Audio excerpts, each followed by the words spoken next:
সবাই কেমন আছেন? আগের ভিডিওগুলোতে আমরা ইতালিয়ান ভাষার রেগুলার ক্রিয়াগুলো দিয়ে কিভাবে সহজে বাক্য তৈরি করতে হয় তা শিখছি।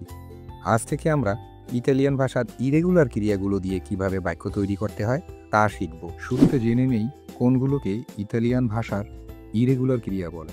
ইতালিয়ান ভাষায় ইরেগুলার ক্রিয়া বলতে সেই সব ক্রিয়াগুলোকে বোঝায় যেগুলোর রূপান্তর নিয়মিত নিয়ম মেনে চলে না।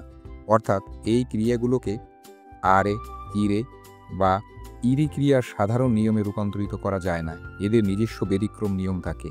এই ধরনের ক্রিয়াগুলো শেখার জন্য আলাদাভাবে মুখস্থ করতে হয়, কারণ এগুলোর প্রোনাউন অনুযায়ী পরিবর্তন অনিয়ম। এসেরে মানে হওয়া, ইংরেজিতে যেটা আমরা বলি টু বি। এই ক্রিয়াটি অনেক গুরুত্বপূর্ণ, কারণ এটা প্রায় সব কথোপকথনে ব্যবহৃত হয়। কিন্তু এটা একটা ইরেগুলার ভার্ব, মানে এর কনজুয়েশন বা রূপ পরিবর্তন সাধারণ নিয়ম মেনে হয় না। চলুন দেখি এসেরে ক্রিয়াটি 6টি প্রোনাউনের সাথে কিভাবে পরিবর্তিত হয়। ইউ সোনো, আমি হই। তু সেই, তুমি হও।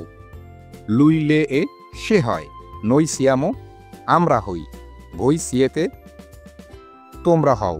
লোরো সোনো, তারা হয়। এবার কিছু এসেরে ক্রিয়ার ব্যবহার দেখি। ইউ সোনো ফেসিলে, আমি খুশি। তুই সেই ইন্টেলিজেন্তে, তুমি বুদ্ধিমান। লুই এ স্টুডেন্টে, সে একজন ছাত্র। নই সিয়ামো আমিচি, আমরা বন্ধু। ভই সিয়েতে প্রন্তি, তোমরা কি প্রস্তুত? লোরো সোনো ইন ইতালি, তারা ইতালিতে আছে। পরবর্তী ভিডিওতে আমরা ইরেগুলার ক্রিয়া আভেরে দিয়ে বাক্য তৈরি করতে শিখব। ভিডিওটি ভালো লাগলে একটা লাইক দিন আর চ্যানেলটিকে সাবস্ক্রাইব করতে ভুলবেন না।